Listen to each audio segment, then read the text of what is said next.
ងងម្លេះមិនចេះមើលក្រមុំរឹងមិនក្រមុំការបានប្រាំមួយខែស្រាប់តែប្រពន្ធក្រុមខែឆ្លងទុនលេ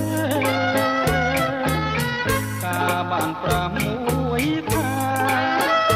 ស្រាប់តែប្រពន្ធក្រុមខែឆ្លងទុនលេគិតទៅចាញ់បោកគេព្រោះហេតុតែឃើញគេជាកូនអ្នកមានគិតទៅ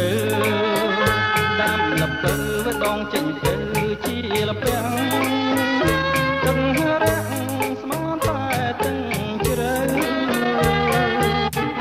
កូនគេគ្មានឪសាំតែអីលើយកឯងធ្វើឪវីឃើញនឹងភ្នែកច្បាំងលោកអើយនឹងហើយស្រីមកមិនដឹងក្រោះឃើញនឹងភ្នែកច្បាំង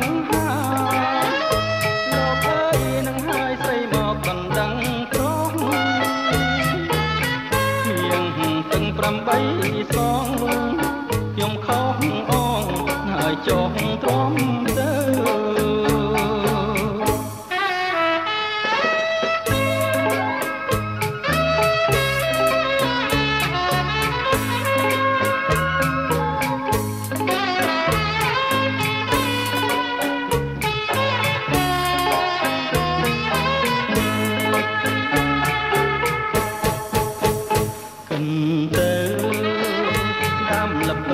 ដងចេញទៅជាលពាំងទាំងរាក់ស្មានតែទាំងជ្រៅ